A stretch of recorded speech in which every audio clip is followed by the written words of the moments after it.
অধিকারী হবে এবং আমি তার ঈশ্বর হব ও সে আমার পুত্র হবে। আমিন।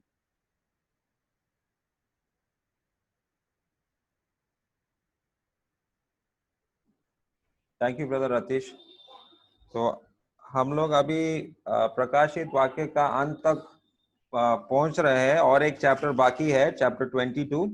तो आप लोग इतना दिन से प्रभु का वचन सुन रहा है और प्रभु भविष्य में क्या करने वाला है आप लोग सुन रहे हैं। तो मैं प्रभु को धन्यवाद देता हूं कि उन्होंने यहाँ तक हम लोगों की सहायता मदद किया प्रकाशित वाक्य का स्टडी करने के लिए। और ये प्रकाशित वाक्य के ऊपर मैंने संदेश दिया था सिस्टर सनुति के असेंबली में, ये फरवरी महीने में। और वहां पर ये ब्रदर सूरज, शायद उनका नाम, ये अल्फी का कजन ब्रदर जो है, उन्होंने हमको वो संदेश के बाद वो आके बोला, ब्रदर थोड़ा ध्यान से, आप प्रकाशित वाक्य स्टडी कर रहे हैं ना, तो आपके जीवन में बहुत सारा संकट आएगा। तो उन्होंने मुझे तभी चेतावनी दिया था कि ये किताब आप स्टडी करेंगे, ये बहुत ही संकट आएंगे आपके जीवन में। और ऐसे जब हम देखते हैं तो सचमुच काफी घटनाएं हुआ। ये प्रकाशित वाक्य को स्टडी करते करते ये लगभग 6 महीने हो गया हम लोग ये प्रकाशित वाक्य को देख रहे हैं। और प्रभु ने निश्चय सहायता किया। संकट आए लेकिन प्रभु ने सहायता भी किया, और हर संकटों के ऊपर विजय पाने के लिए भी प्रभु ने सहायता किया। तो आज भी ये चैप्टर 21 जो है ये स्वर्ग के बारे में है, और स्वर्ग कैसा है वो थोड़ा सा झलक हमको यहाँ पर मिलने वाला है। देखो, प्रकाशित वाक्य का मतलब आप लोग जानते हैं ना? कोई बताएगा मुझे प्रकाशित वाक्य का मतलब क्या है?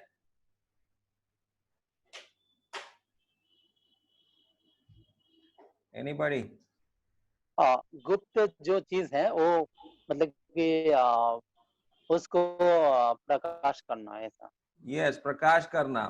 और प्रभु यीशु मसीह का महिमा को हमने देखा वो पहला अध्याय में। तो प्रभु यीशु मसीह का प्रकाश, महिमा प्रकाश हुआ। फिर मंडली का अवस्था वो भी प्रकाश हुआ, चैप्टर 2 और चैप्टर 3। फिर परमेश्वर का क्रोध के ऊपर प्रकाश हुआ, वो हमने देखा। फिर शैतान कैसा है, शैतान का जो खराब दूत है उनके ऊपर भी प्रकाश डाला गया है। और प्रभु यीशु मसीह का जीत कैसे शैतान के ऊपर और इस दुनिया के ऊपर होने वाला है उसके ऊपर भी प्रकाश हुआ गया। तो अभी ये प्रकाशित वाक्य का चैप्टर 21 में ये स्वर्ग के बारे में हम लोगों को प्रकाश मिल रहा है, ज्ञान मिल रहा है। परमेश्वर क्या रखा है भविष्य में हमारे लिए स्वर्ग में, इसके बारे में यहाँ पर हम लोग देख सकते हैं। और जब हम ये अध्याय को देखते हैं तो बहुत सारे आशीषों को हम लोग देख सकते हैं। और पहला ही वचन में हम लोग देखता है कि ये एक नया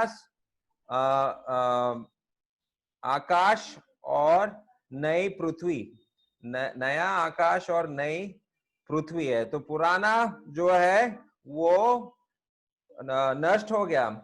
और प्रकाशित वाक्य का 20 अध्याय में हम लोग देखते हैं कि परमेश्वर ने ये सारा पृथ्वी को नष्ट कर दिया और एक नया पृथ्वी उन्होंने अभी यहाँ पर बनाया। नया आकाश और नया पृथ्वी, ये पुराना नहीं है, ये एक नया है।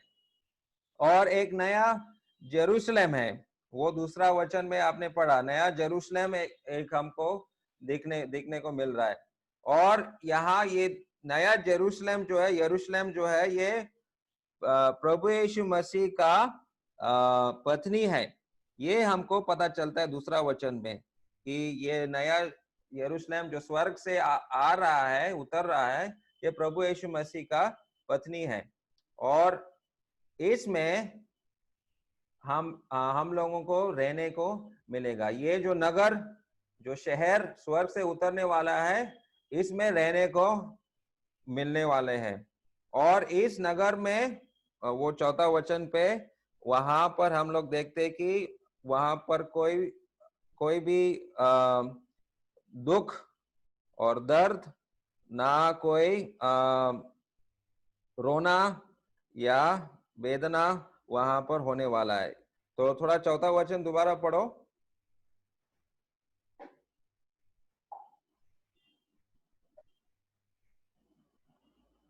আর তিনি তাহাদের সমস্ত নেত্রজল মোছায়া দিবেন এবং মৃত্যু আর হইবে না, শোক বা আর্তনাদ বা ব্যথাও আর হইবে না, কারণ প্রথম বিষয় সকল লুপ্ত হইল।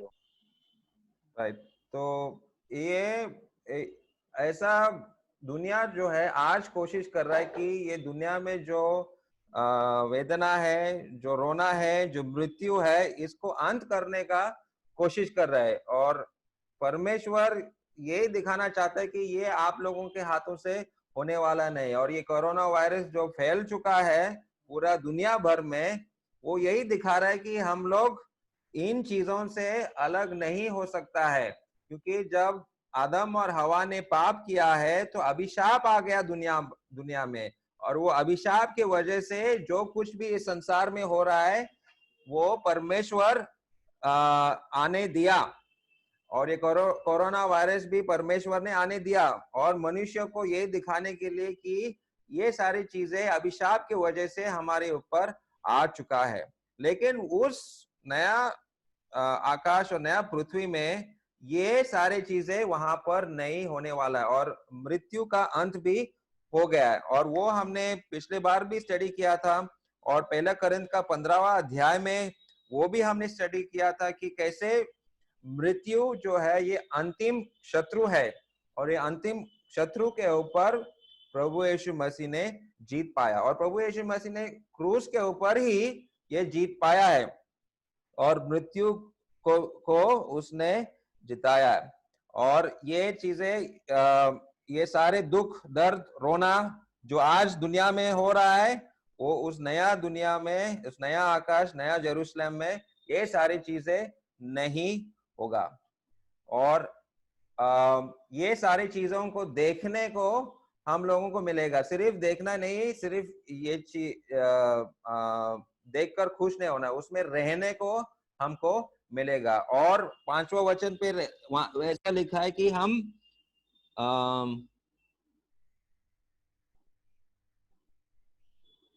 ये it says get new things, नए चीजें हम लोगों को मिलने वाला। नहीं, नया चीजें लिखा है क्या बांग्ला में? ऐसा देख मैं सब कुछ नया कर देता हूं, तो ऐसा लिखा है? नहीं, नया चीज के बारे में नहीं लिखा। 5वां वचन में नहीं लिखा है? नहीं। तो ये हिंदी में ऐसे लिखा, जो सिंहासन पर बैठा था उसने कहा, देख मैं सब कुछ हाँ नया कर देता हूँ। हाँ, लिखा है, नया शब्द है बांग्ला में। हाँ, साधु भाषा। तो ये सब कुछ नया होने वाला। सब कुछ मतलब क्या? हर चीज जो अभी हम लोगों के आंखों की नजर में आता है, हर चीज नया होगा उस दुनिया में। और वहां पर 6ठा वचन पे आपने पढ़ा कि वहां पर जीवन जल है, और उस जीवन जल से हम लोगों को पीने को मिलेगा। और ये आज का जो जल, नदियां जो है, उन नदियों की तरह नहीं है। वो जल जो है जीवन देने वाला है। और इन सारी चीजों को हम लोग मिलने वाले हैं। क्यों? क्योंकि हम वहां पे लिखा है कि हम उनके संतान बनेंगे। 7वां वचन में आपने पढ़ा, वहां पर हम लोग उनके वारिस होंगे। जो जय पाए वही इन वस्तुओं का वारिस होगा, और मैं उसका परमेश्वर होऊंगा। तो हम उसके वारिस होंगे, और जो परमेश्वर का है वो हमारा भी है। जिस प्रकार से आज एक अमीर बाप, उसके जो दौलत है, उसका जो मकान है, उसके जो कुछ भी है, वो उसके बेटे के पास चला जाता है। उसी प्रकार से जो कुछ भी दुनिया में है, स्वर्ग में है, जो कुछ परमेश्वर ने बनाया है, उनको हम लोग पाएंगे। और verses 24 and 25 पढ़ो ब्रदर, verse 24 and 25।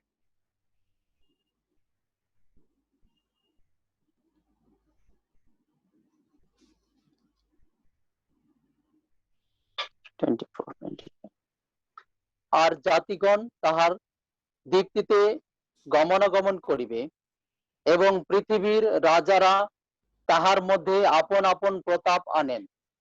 ওই নগরের দ্বার সকল দিবাতে কখনো বদ্ধ হইবে না, वास्तविक সেখানে রাত্রি হইবে না। ओके, तो ये सारे आशीष है हम लोगों को इस नया आकाश और नए पृथ्वी में और नए यरूशलेम में हम लोगों को मिलने वाला है। अभी एक चीज आप लोग समझने का कोशिश करो कि जो नया यरूशलेम जो है वो जब प्रभु यीशु मसीह 1000 साल राज करेगा, वहां पर भी वो नया यरूशलेम है, और नए आकाश और नई पृथ्वी में भी वहां पर भी ये नया जेरूशलेम है। तो ये आप लोग कंफ्यूज मत रहो, क्योंकि ये नया जेरूशलेम आपको चैप्टर 20 में भी आपको मिलेगा, वो 1000 वर्ष के समय में। लेकिन ये नया आकाश नया पृथ्वी जो है उसमें भी ये नया जेरूशलेम है। और ये नया जेरूशलेम कैसा है हम लोग थोड़ा सा देखने वाले हैं। अभी 9 से लेकर 21 तक पढ़ो ब्रदर। 9 to verses 21। আর যে সপ্তদূতের কাছে সপ্ত শেষ আঘাতে পরিপূর্ণ সপ্ত বাটি ছিল, তাহাদের মধ্যে এক দূত আসিয়া আমার সঙ্গে আলাপ করিয়া কহিলেন, আইসো, আমি তোমাকে সেই কন্যাকে মেষ শাবকের ভার্যাকে দেখাই। পরে তিনি আত্মাতে আমাকে এক উচ্চ পর্বতে লইয়া গিয়া পবিত্র নগরী জেরুসালেমকে দেখাইলেন। সেই স্বর্গ হইতে ঈশ্বরের নিকট হইতে নামিয়া আসিতেছিল। সে ঈশ্বরের প্রতাপ বিশিষ্ট, তাহার জ্যোতি বহুমূল্য মণির স্ফটিকবত, নির্মল সূর্যকান্ত মণির তুল্য। তাহার বৃহৎ উচ্চ প্রাচীর আছে, দ্বাদশ পুরোদ্বার আছে। সেই সকল দ্বারে দ্বাদশ দূত থাকেন এবং কয়েকটি নাম সেগুলির উপরে লিখিত আছে। সেই সকল ইসরায়েল সন্তানদের দ্বাদশ বংশের নাম। পূর্ব দিকে 3 দ্বার, উত্তর দিকে 3 দ্বার, দক্ষিণ দিকে 3 দ্বার ও পশ্চিম দিকে 3 দ্বার। আর নগরের প্রাচীরের দ্বাদশ ভিত্তিমূল, সেগুলির উপরে মেষ শাবকের দ্বাদশ প্রেরিতদের দ্বাদশ নাম আছে। আর যিনি আমার সঙ্গে আলাপ করিতেছিলেন, তাহার হস্তে ওই নগর ও তাহার দ্বার সকল ও তাহার প্রাচীর মাপিবার জন্য একটি সুবর্ণ নল ছিল। ওই নগর চতুষ্কোণ, তাহার দৈর্ঘ্য ও বিস্তার সমান। আর তিনি সেই নল দ্বারা নগর মাপিলে দ্বাদশ সহস্র তীর পরিমাণ হইল। তাহার দৈর্ঘ্য বিস্তার ও উচ্চতা এক সমান। পরে তাহার প্রাচীর মাপিলে মনুষ্যের অর্থাৎ দূতের পরিমাণ অনুসারে 144 হস্ত হইল। প্রাচীরের গাঁথনি সূর্যকান্তের মণির এবং নগর নির্মল কাচের সাদৃশ পরিষ্কৃত সুবর্ণময়। নগরের প্রাচীরের ভিত্তিমূল সকল সর্ববিধ মূল্যবান মণিতে ভূষিত। প্রথম ভিত্তিমূল সূর্যকান্তের, দ্বিতীয় নীলকান্তের, তৃতীয় তাম্রমণির, চতুর্থ মরকতের, পঞ্চম বৈদুর্যের, ষষ্ঠ শারদীয় মণির, সপ্তম স্বর্ণমণির, অষ্টম গোমেদকের, নবম পদ্মরাগের, দশম লসুনিয়ের, একাদশ পেরোজের, দ্বাদশ কটহেলার। আর দ্বাদশটি মুক্তা এক এক দ্বার এক এক মুক্তায় নির্মিত, এবং নগরের চক স্বচ্ছ কাচবদ বিমল সুবর্ণময়।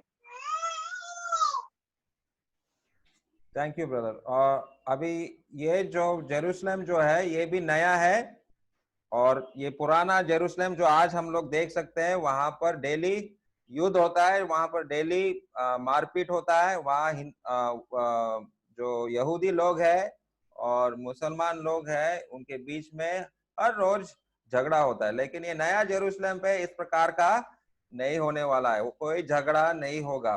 और ये नया जेरूशलेम में परमेश्वर का महिमा से ये भर जाएगा। पूरा जो जिस प्रकार से हम लोगों को बादल दिखाई देता है, वो परमेश्वर का महिमा से भरा हुआ ये नगर होगा। और इस नगर में ये ज्योति से, रोशनी से भरा हुआ होगा। वो 11 वचन पे आपने देखा। और परमेश्वर की महिमा उनमें थी और उसकी ज्योति बहुत ही बहुमूल्य पत्थर अर्थात बिल्लोर के समान यशब की तरह स्वच्छ थी। तो इस प्रकार का ये नगर होगा और इसमें ये एक बहुमूल्य पत्थर की तरह है। तो इस पत्थर का मतलब ये बहुत ही मजबूत है, तो टूटेगा नहीं, ऐसा मजबूती से ये नगर बनाया हुआ है। और इसके जो दीवार जो है बहुत ही लंबे है, विशाल लंबे दीवारें इस नगर के हैं। और इसमें 12 जो द्वार लगे हैं और ये 12 द्वार जो है वहां पर आपको 12 जो इस्राएल के जो संतान है, जो वंश जो है, उनके नाम आपको वहां पर मिलेगा। और 12 मोती वहां पर है, हर द्वार पर एक एक मोती करके 12 द्वार है। और ये 12 वंशों के नाम जो है, जो इस्राएल के संतान जो है उनके नाम है, और 12 मोती है। और 12 स्वर्गदूत भी है, वो 12वां वचन पे आपने पढ़ा। फिर फाउंडेशंस, वो फाउंडेशन जो है मतलब क्या है, वर्स 14 इसी नगर की शहर पनाह की 12 नींवें। ओके, ये नींवें हिंदी में है और बांग्ला में ये नींवें का मतलब क्या, फाउंडेशन को क्या बोलता है?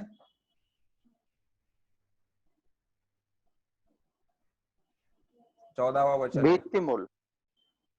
और एक बार बोलो। ভিত্তিমূল। Okay, okay.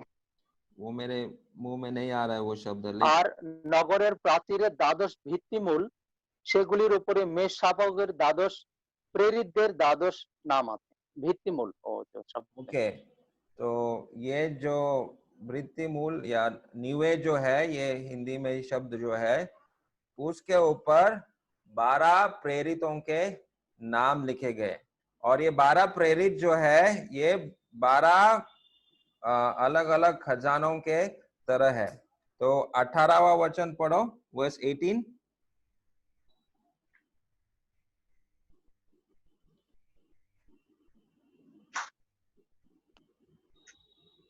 প্রাচীরের গাঁথনি সূর্যকান্তি মণির এবং নগর নির্মল কাচের সদৃশ, পরিষ্কৃত সুবর্ণময়। हाँ, तो अभी एक चीज हम लोग मतलब जब मैं इसको स्टडी कर रहा था तो मैंने ये चीज देखा कि इस्राएली लोगों का जो वंश है ये एक मोती की तरह है, लेकिन 12 प्रेरित जो है ये खजाना की तरह है। लेकिन मत्ती का 13वां अध्याय को जब हम देखते हैं, वहां पर हम लोग देखते हैं कि मंडली जो है वो मोती की तरह है और इस्राएल देश जो है वो एक खजाने की तरह है। लेकिन यहाँ पर जब स्वर्ग में जब हम देखते हैं, ये चीज जो है पूरा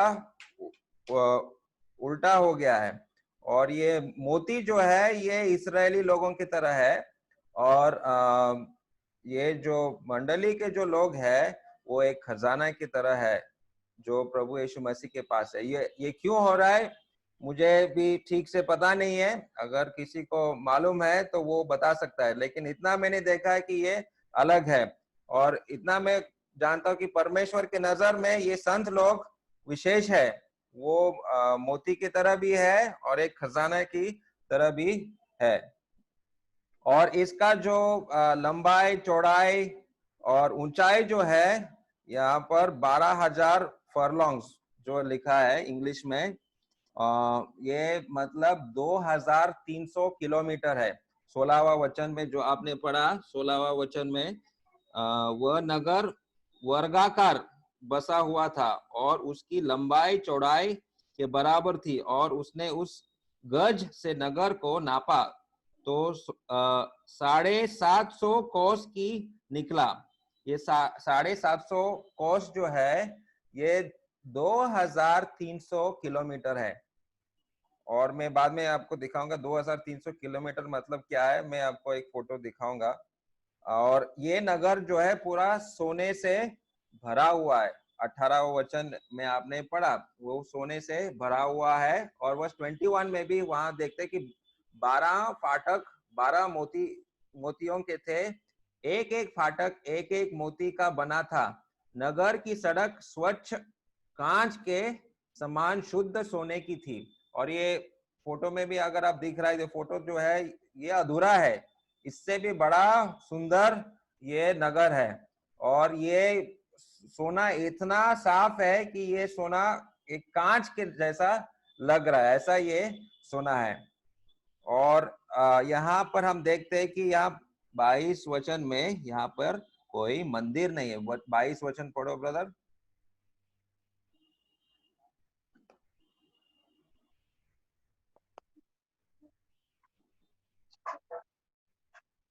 আর আমি নগরের মধ্যে কোনো মন্দির দেখিলাম না, কারণ সর্বশক্তিমান প্রভু ঈশ্বর এবং মেষশাবক স্বয়ং তাহার মন্দির স্বরূপ।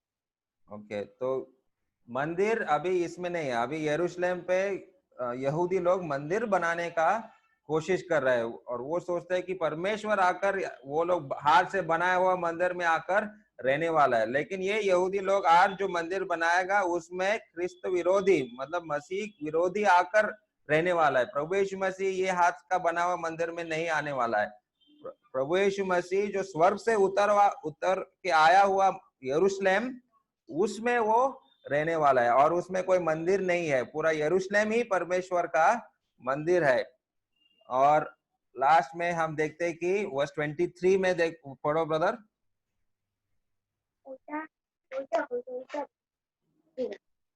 আর সেই নগরে দীপ্তি দানার্থে সূর্যের বা চন্দ্রের কিছু প্রয়োজন নাই, কারণ ঈশ্বরের প্রতাপ তাহা আলোকময় করে এবং মেষশাবক তাহার প্রদীপ স্বরূপ।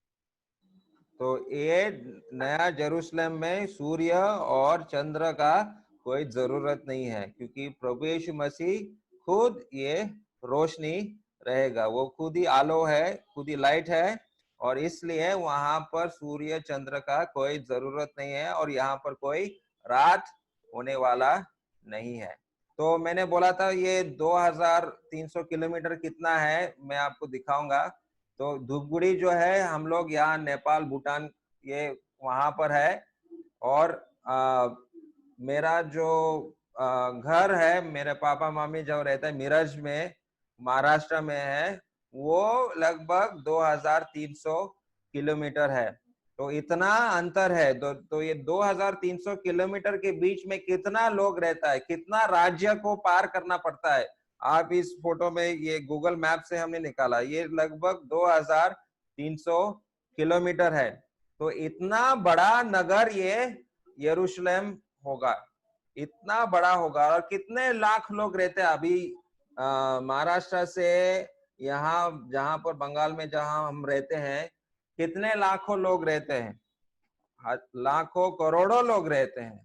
तो ये स्वर्ग से उतर के आया हुआ यरूशलेम जो है, उस जो परमेश्वर ने बनाया है, उसमें कितने लाख लोग रह सकते हैं। अभी यूहान का जो 14वां अध्याय में प्रभु यीशु मसीह ने क्या बोला अपने शिष्यों को? प्रभु यीशु मसीह ने बोला कि मैं पिता के पास वापस जा रहा हूं, और मेरे पिता के घर में बहुत सारे कमरे हैं, और मैं तुम्हारे लिए घर बनाने के लिए जा रहा हूं। और वही चीज हम लोग यहाँ पर देख रहे हैं। ये नया यरूशलेम जो है, प्रभु यीशु मसीह हमारे लिए ये नगर बना रहा है। वो इसका इंजीनियर है। वो इस नगर को इतना सुंदर रीति से बनाने वाला है। और आज के जो इंजीनियर लोग, जो हाथों से बनाए हुआ जो घर होते हैं, बिल्डिंग होते हैं, वो कोशिश करते कि सुंदर दिखे। लेकिन हमारा प्रभु यीशु मसीह जो इतना बुद्धिमान है, सर्वशक्तिमान है, सर्वबुद्धिमान है, उसका जो नगर किस प्रकार का होगा, जरा सोचो। और ये हम लोग देखते हैं कि ये नगर जो है बहुत ही सुंदर होगा। अभी 8वां वचन में हम लोग थोड़ा सा दोबारा जाएंगे, और वहां पे एक चीज हम लोगों को जानना है और सीखने का कोशिश करेंगे। 8वां वचन को दोबारा पढ़ो ब्रदर।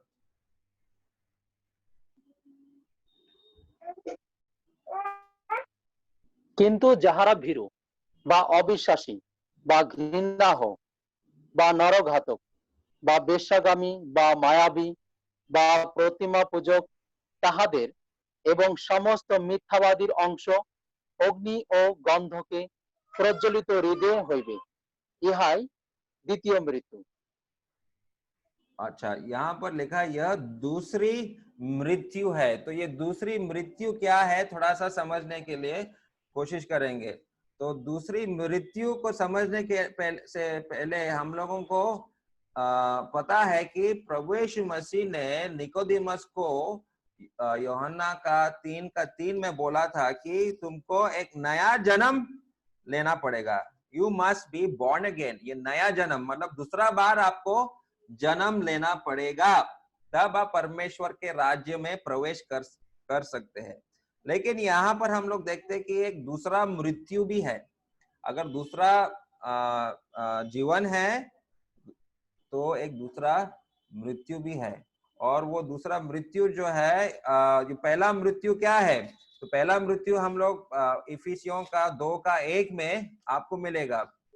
पढ़ो इस वचन को, इफिसियों 2:1।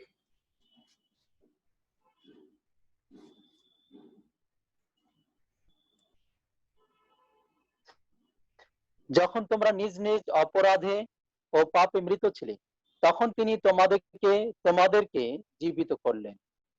तो ये एक आत्मिक रीति से मृत्यु है। उसने तुम्हें भी जिलाया जो अपने अपराधों और पापों के कारण में मरे हुए थे। तो ये पहला मृत्यु है, मतलब आत्मिक रूप से मरे हुए, ऐसा है। तो ये पहला मृत्यु है। अभी दूसरा मृत्यु जो है ये अनंत काल के लिए है। वो प्रकाशित वाक्य का 21:8 में आप लोग पढ़ रहे हैं। वो अनंत काल का मृत्यु है। पहले वाला जो मृत्यु, जो आत्मिक मृत्यु है, प्रभु यीशु मसीह आपको जिंदा कर सकता है। और जो प्रभु यीशु मसीह पर विश्वास करते हैं वो दूसरा जन्म में जाते हैं, परमेश्वर के राज्य में प्रवेश करता है।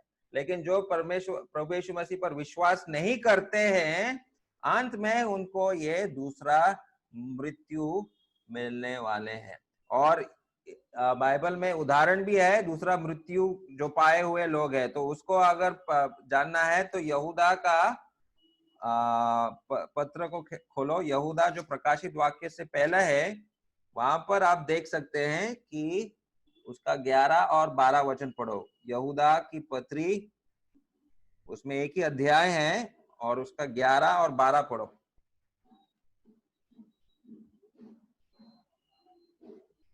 ধিক তাদেরকে, কারণ যাহারা কইনের পথে চলে গিয়েছে এবং টাকার লোভে বিলিয়ামের ভুল পথে গিয়ে পড়েছে এবং কোরহের প্রতিবাদে বিনষ্ট হয়েছে। तो 3 नाम आए वहां पर, कैन, बालाम और कोरा। তারা তারা তোমাদের সাথে খাবার খাওয়ার দিনে তোমাদের প্রতি ভোজে ব্যাঘাত সৃষ্টিকারী মতো। তারা এমন পালক যে নির্ভয়ে নিজেদেরকে চালায়। তারা বাতাসে ভাসমান নির্জল মেঘ, হেমন্তকালের ফলহীন, দুইবার মৃত ও নির্মল গাছ। लास्ट में आपने पढ़ा 2 बार मृत्यु, 2 बार मर चुके हैं। तो ये 2 बार मर चुके के उदाहरण जो हमारे सामने है वो कैन, बालाम और कोरा। आप अपना पर्सनल स्टडी में इन तीनों को आप जरा ध्यान से स्टडी करो। उसमें आपको बहुत ही कुछ सीखने को मिलेगा कि किस प्रकार का जीवन जीने से आप निश्चित ये दूसरा मृत्यु में चले जाएंगे। तो ये उदाहरण हमारे सामने रखा है, कैन, बालम और कोरा। ये 2 बार मृत्यु पाए हुए, मतलब अभी भी जिंदा है लेकिन 2 बार मर चुके हैं। मतलब डायरेक्ट वो लोग उस नरक में चले जाने वाले हैं। उद्धार का कोई रास्ता नहीं है उनके लिए। तो इस प्रकार के जो दूसरा मृत्यु के बारे में हम लोग बाइबल में देख सकते हैं। और वो यहूदा का पत्री में उसका 13वां वचन पे जब हम पढ़ते हैं, ये मृत्यु कैसा है थोड़ा सा आइडिया हमको मिल रहा है। तो पढ़ो 13वां वचन यहूदी का पत्रिका। তারা তারা নিজ লজ্জারূপ ফেনা বের করার মতো প্রচন্ড তরঙ্গের মতো ভ্রমণকারী, তাদের জন্য অনন্তকালের ঘোরতর অন্ধকার অপেক্ষা করছে। अच्छा, तो लास्ट में लिखा है कि ये घोर अंधकार रखा गया, घोर अंधकार। तो इस प्रकार का ये मृत्यु है। दूसरा मृत्यु बहुत ही भयानक है। और ये किसके लिए बनाया गया था? ये मृत्यु रखा गया था गिरे हुए स्वर्गदूतों के लिए। और ये चीज हमने देखा 19वां अध्याय और 20वां वचन पे हम लोग देखते हैं कि सबसे पहले कौन फेंका गया वहां पर। जरा पढ़ो 19 वर्स 20।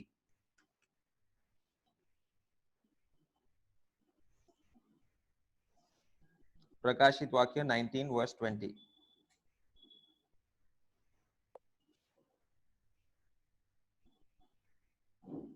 তাতে তাহাতে সেই পশু ধরা পড়িল এবং যে ভক্ত ভাববাদী তাহার সাক্ষাতে চিহ্ন কার্য করিয়া পশুর ছাপধারী ও তাহার প্রতিমার ভজনাকারীদের ভ্রান্তি জন্মাইত, সেও তাহার সঙ্গে ধরা পড়িল। তাহারা উভয়ে জীবন্তই প্রজ্বলিত গন্ধকময় অগ্নিহৃদে নিক্ষিপ্ত হইল। राइट, तो वहां पर वो पशु और वो झूठा भविष्यवक्ता को फेंका गया था उस द्वितीय मृत्यु में। और ये द्वितीय मृत्यु जो है गंधक के कुंड है, तो ऐसा हिंदी में लिखा है। तो उसमें सबसे पहले ये झूठा भविष्यवक्ता और वो पशु को फेंक दिया गया था। फिर चैप्टर 20 एंड वर्स 10 में वहां पर किसको फेंक दिया गया? देखो 20 का 10। আর তাহাদের ভ্রান্তিজনক দিয়াবল অগ্নি ও গন্ধকের হৃদে নিক্ষিপ্ত হইল, যেখানে ওই পশু ও ভক্ত ভাওবাদীও আছে। আর তাহারা যুগ পর্যায়ে যুগে যুগে দিবারাত্র যন্ত্রণা ভোগ করিবে। तो वहां पर शैतान को भी फेंक दिया गया। तो और वो हमने देखा थी कि शैतान का भी ट्रिनिटी है, मतलब त्रैक परमेश्वर का जो डुप्लीकेट है, कॉपी है। वो तीनों जो है सबसे पहले उस गंधक के कुंड में फेंक दिया गया था। लेकिन वो 8वां वचन पे प्रकाशित वाक्य 21 वर्स 8 में वहां पर कौन कौन जाएंगे वहां पर साफ लिखा गया। और दोबारा पढ़ो ब्रदर, वो कौन कौन फेंका जाएगा इस आग के गंधक के कुंड में? কিন্তু যারা ভীরু বা অবিশ্বাসী বা ঘৃণাহ বা নরঘাতক বা বেশ্যাগামী বা মায়াবী বা প্রতিমা পূজক, তাহাদের এবং সমস্ত মিথ্যাবাদীর অংশ অগ্নি ও গন্ধকে প্রজ্বলিত হৃদে হইবে, ইহাই দ্বিতীয় মৃত্যু। हाँ, तो हम अपने जीवन को देखो, हम भी ऐसे ही थे, इस प्रकार के लोग थे हम लोग।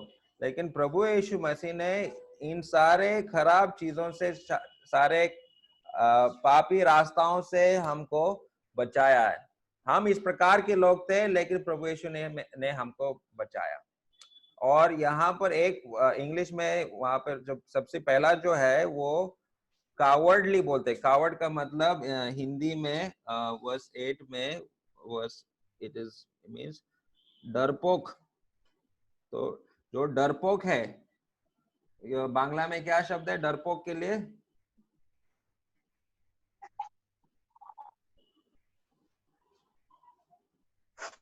भीतु। भृतु। हाँ, भीरु। भृतु। ये डरपोक लोग जो है आज बहुत सारे हम लोगों को यहाँ पर भी मिलते हैं। वो प्रभु यीशु मसीह सच्चाई है वो जानते हैं, बाइबल में सच चीज लिखा है वो जानते हैं।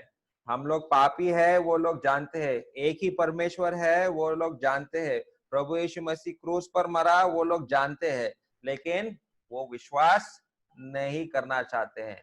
क्योंकि वो डरते हैं अगर मैं प्रभु यीशु मसीह पर विश्वास करूंगा तो मेरा जो जीवन, मेरे दोस्त, मेरा परिवार, ये सब लोग मुझे त्याग करेगा। इसलिए ऐसे लोग जो सच्चाई को जानते हुए भी प्रभु यीशु मसीह पर विश्वास नहीं करते हैं, उनको बोला गया है डरपोक। और ये डरपोक लोग भी इस आग के कुंड में डाल दिया जाएगा। और कितना दुख की बात है कि इस प्रकार के लाखों करोड़ों लोग ये नरक में जा रहा है। और प्रभु यीशु मसीह लोगों को बचाना चाहता है। प्रभु यीशु मसीह ने इनके लिए भी अपना खून बहा उस क्रूस के ऊपर। और प्रभु यीशु मसीह चाहता है कि लोग स्वर्ग में जाएं। लेकिन अगर लोग विश्वास नहीं कर सकते तो प्रभु यीशु मसीह को दूसरा उपाय नहीं है, उनको उस आग के कुंड में उनको डाल देना ही पड़ेगा। और ये जो जीवन जल जो यहाँ पर है, जो नदी जो जिसका पानी से हम लोगों को जीवन मिलता है, किसको मिलने के लिए पीने को मिलने वाला है। तो छठा वचन पढ़ो ब्रदर, वर्स 6।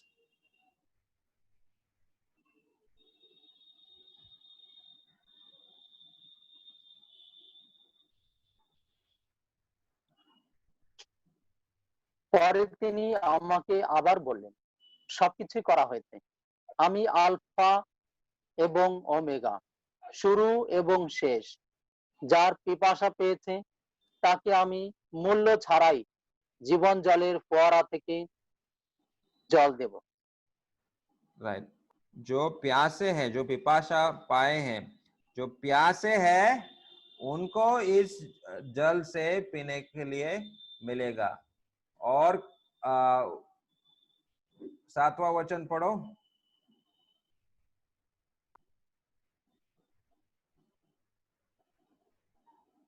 যে জয় করবে সে এই সব কিছুর উত্তরাধিকারী হবে এবং আমি তার ঈশ্বর হব ও সে আমার পুত্র হবে। जो जय पाएगा उनको ये मिलेगा। अभी आप लोग ही बताओ, कोई अनम्यूट करके बताओ कि ये जय पाए हुए लोग कौन है।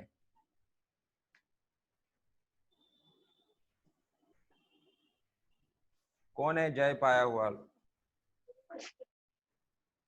जो यीशु में विश्वास करते हैं और उन पे बना रहते हैं। यस, जो प्रभु यीशु मसीह पर विश्वास करते हैं। और वो पहला यूहन्ना का पत्र में और उसका 5वां वचन, 1 John chapter 5 verse 5, उसको पढ़ो।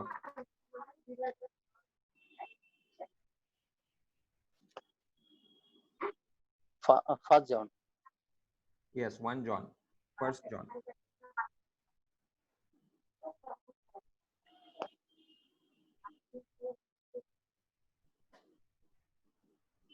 কে জগৎকে জয় করতে পারে? শুধুমাত্র সেই যে বিশ্বাস করে যিশু ঈশ্বরের পুত্র। हाँ, जो विश्वास करता है कि यीशु परमेश्वर का पुत्र है, वो ही जय पाए हुए लोग हैं। और वही लोग इस नगर में प्रवेश कर सकते हैं और वो लोग परमेश्वर के संतान बन सकते हैं। और जॉन 1:12 में वहां पे भी लिखा है, जितनों ने परमेश्वर पर विश्वास किया, प्रभु यीशु मसीह पर विश्वास किया, उनको परमेश्वर के संतान बनने का अधिकार दिया गया। और वही बात है, जो परमेश्वर के संतान बन चुके हैं प्रभु यीशु मसीह पर विश्वास करने के कारण, वही इस नगर में प्रवेश कर सकता है। और ये स्वर्ग के बारे में हम लोग यहाँ पर देखने को मिलता है। और यहाँ से हम लोगों को सीखने के लिए क्या है, ये स्वर्ग के बारे में जानकर क्या फायदा है हमारे लिए। अभी यही चीज जो है, जितने भी संत लोग पुराने नियम में आए हैं और जितने भी जो नया नियम के जो संत लोग हैं, सब ने स्वर्ग के बारे में आशा किया। और मैं 3 उदाहरण आपको देने वाला हूं पुराना नियम से। तो पहला है दावीद राजा। दावीद राजा जो है स्वर्ग के बारे में क्या बोलता है, एक पढ़ो, साम 121 verse 1, भजन संहिता 121 verse 1. गीत संगीता 121.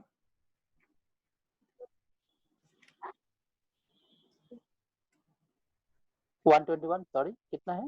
और उसका पहला वचन। আচ্ছা। আমি পর্বতগণের দিকে চক্ষু তুলিব, और কোথা হইতে আমার সাহায্য আসিবে? সদাপ্রভু হইতে আমার সাহায্য আইসে, তিনি আকাশ ও পৃথিবীর নির্মাণকর্তা।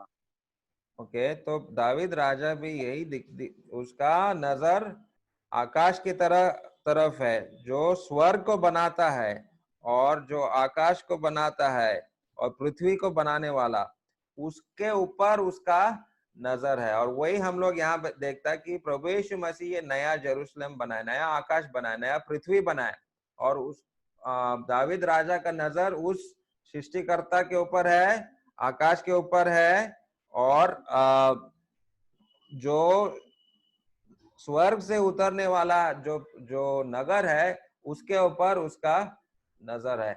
और इब्रियोनी का 11 का 16 में आपको अब्राहम का उदाहरण मिलेगा। Hebrews chapter 11 verse 16.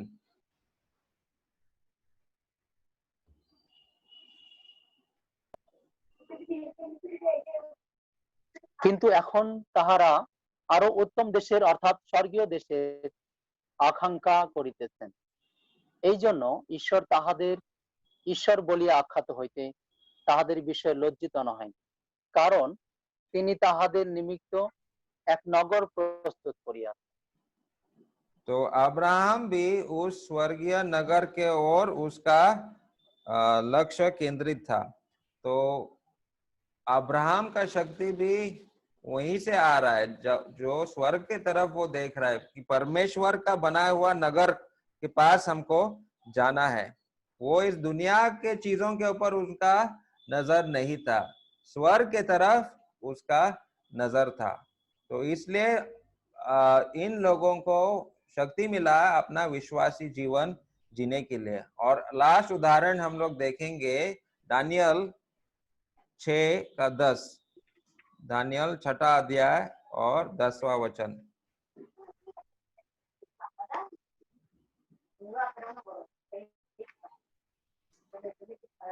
পত্রখানি স্বাক্ষরিত হইয়াছে, ইহা দানিয়েল যখন জানিতে পাইলেন তখন আপন গৃহে গেলেন। তাহার কুঠুরির বাতায়ন জেরুসালেমের দিকে খোলা ছিল। তিনি দিনের মধ্যে 3 বার জানু পাতিয়া আপন ঈশ্বরের সম্মুখে প্রার্থনা ও স্তব গান করিলেন, যেমন পূর্বে করিতেন। तो दानियल का दृष्टि कहाँ पर है? उसका दृष्टि यरूशलेम के ऊपर है। और हम लोगों का भी दृष्टि जो है यरूशलेम के पास ही, यरूशलेम की तरफ ही होना चाहिए, क्योंकि वहां से ही हम लोगों को शक्ति मिलता है हमारा जीवन को जीने के लिए। और अपना जीवन में कुछ भी संकट आने दो, किसी भी प्रकार का परीक्षा आने दो, उस परीक्षा से जाने के लिए शक्ति हमको तभी मिलेगा जब अब हमारा नजर स्वर्ग के तरफ होगा। और जितने भी पुराने नियम के जो विश्वासी लोग थे, आप उनका जीवन को देखो, उनको शक्ति मिला है क्योंकि वो जानते थे कि वो स्वर्ग जाएंगे। वो जानते थे कि परमेश्वर जो है उसका नगर में हमको जाना है। ये दुनिया के नगरों के ऊपर उनका बिल्कुल नजर नहीं था। और हमारा जीवन, एक विश्वासी का जीवन उसी प्रकार से होना चाहिए। हमारा शक्ति इस दुनिया में जीने के लिए कैसा आ सकता है? जब हमारा नजर उस स्वर्गीय यरूशलेम के तरफ होगा। और यही एक जीने का एक आशा है हमारे लिए, और हमारा एक लक्ष्य है। हमारा लक्ष्य जो है वो स्वर्ग से उतरते हुआ यरूशलेम है। और जब हम इस प्रकार का जीवन जिएंगे, हमारा नजर स्वर्ग के पास होगा, तो कोई भी समस्या का सामना करने का शक्ति हम लोगों को मिल सकता है। तो ये चीजें हम लोग थोड़ा सा इस चैप्टर 21 में हम लोग देखने को मिला। तो आशा करता हूं कि इस अध्याय से आप लोगों को कुछ सीखने को मिला। तो यहीं पे मैं समाप्त करता हूँ। अगर कोई भाई प्रार्थना कर सकता है तो अच्छा होगा।